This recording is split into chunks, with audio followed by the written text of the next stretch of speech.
for a check there, turning away from Zidlitsky. Back to Briere. Fire! Oh, Seam deflected stop. Gagne! He scored! All right, what is up, everyone? So, with the Flyers losing Misha Vorobiev today, they have now lost Wyatt Kalynuk as well. The 30-day period that Kalynuk had when he decided that he was going to turn pro, May 27th at 3 o'clock to now June 26th. It is basically now known that Kalynuk is now a free agent and he can sign with any NHL team. Now, it is said that the Flyers are still in consideration. That's what the Flyers were told, that they're still in consideration.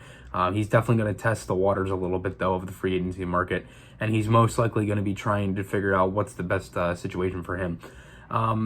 It's going to be interesting to see where he lands. I mean, there's obviously a chance that he comes back with the Flyers, but this is kind of a tough loss for the Flyers. Realistically, for being a 7th-round pick, Kalynuk was pretty damn good. And I think the biggest thing was, too, with Kalynuk was, realistically, he was, to be honest with you, I feel like he was better than what we realized. And I think that's another thing that I feel like some of us kind of do that a lot. And I've done it to myself. I've done it a lot before too, where I kind of overlook things and I kind of sometimes underlook them as well. But his season with University of Wisconsin, 36 games played, 7 goals, 21 assists, 28 points. He was a -5.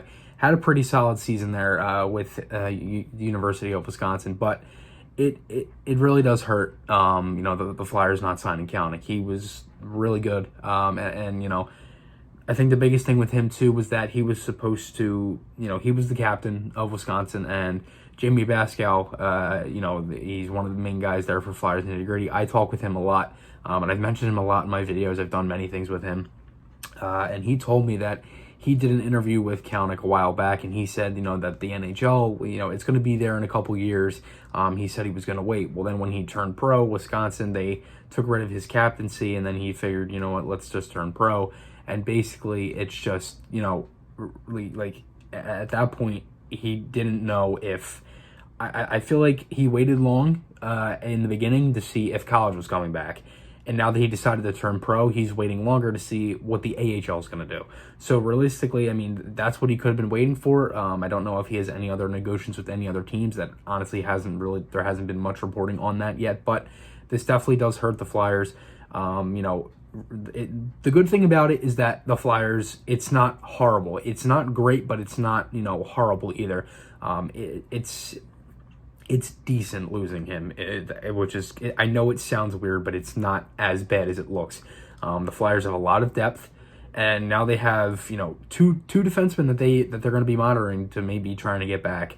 And that's Wyatt Kalynuk and David Bernhardt. So realistically, they honestly could re-sign Kalynuk at another time, but we will see what happens. Let me know what you guys think below on this. Remember, guys, podcast articles, those links are on my channel. Hope you guys enjoyed this one. I'll see you guys in the next one, and goodbye.